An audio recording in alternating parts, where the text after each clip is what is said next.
Lord of Frenzied Flame, I will seek you as far as you may travel. Very chilling. I have goosebumps.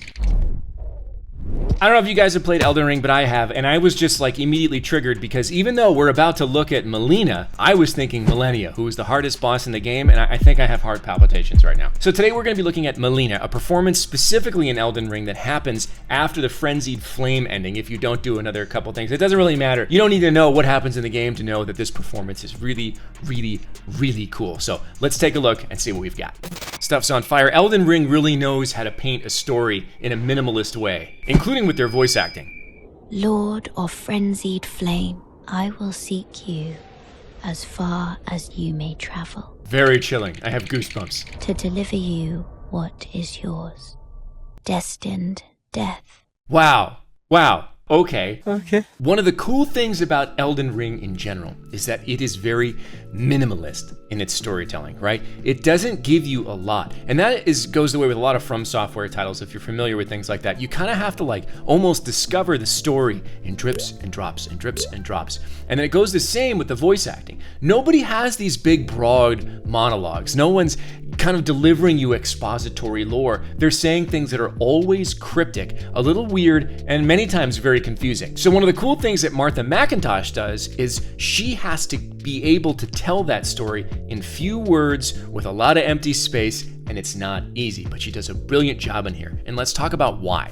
Lord of Frenzied Flame. Okay, this is gonna sound like a ridiculous piece of advice and direction for voice actors. When you name a thing, you have power over it. This happens in lore, not just in video games, but in real life, right? If you name something, you name someone, you catch attention. It's the one sound you hear your whole life that makes you pay attention more than any other sound. So the first thing that happens here is she just kind of slides out the name, which obviously, like, you have no name in this particular game. You have like an avatar that you built. Okay. But Lord of Frenzied Flame, she takes her time with it. It's like she's pointing directly at the camera and saying, hey, you, right? And it makes you pay attention. I will seek you as far as you may travel. Now listen to that too. The dynamic range is not very big. It's actually quite difficult as a voice actor to compress your dynamic range. What did she say here? I will seek you as far as you may travel. I will seek you as far as you may travel. There's that musicality that goes up and down, and it becomes very difficult as a voice actor to drop that. I will seek you as far as you can travel. And that gives that sense of eeriness and the fact that they're right behind you, right? Like the idea that like I will follow you wherever you go.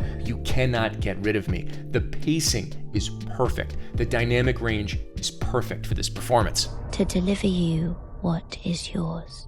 Now, we see the avatar of Melina looking directly into camera, but we hear it too. Do you hear that subtle directness? She pumped up her volume a little bit. She supported it more with her diaphragm. She pushed that word all the way through. I will seek to deliver to you what is yours. You can feel her eyes directly on you as she's saying this line, and then lets it hang, right? One of the things that many people miss in voice acting in general is sometimes the space is more important than the words. And in this case, we have this beautiful, beautiful space that happens between that and then the last line of destined death. If you think about it this way, like listen to a symphony. If there weren't spaces between the notes, it would sound like a wall of sound. It becomes white noise. Without the spaces, you get all frequencies at all time. So the only way you build a symphony is by making sure you honor the silences. And these little spaces, remember that we're talking about 25 words, right? So you've got to make them all count. And one of the ways you can play without using the words is with silence. So we have this beautiful, beautiful gap. Destined death. Followed by the threat at the end. I'm going to kill you, right? You have destined death, and it's whispered. Because when it's whispered, you get the sense that someone is right in your ear. Ugh, that's creepy as hell, isn't it? So this is just a super, super cool example of how Elden Ring tells its stories and how its voice actors tell its story using an incredibly minimalist approach. Remember, you don't need more words to deliver more meaning we as voice actors have more tools at our disposal to tell that story. Now, if you want more tips on how to get more out of your voice, check out my free ebook at learnvoiceacting.com. Link in the description below, how to get started in voice acting today. If you're ready for something else, you should check out this video I did talking about Zavala's voice, which is pretty cool. I'll see you next time.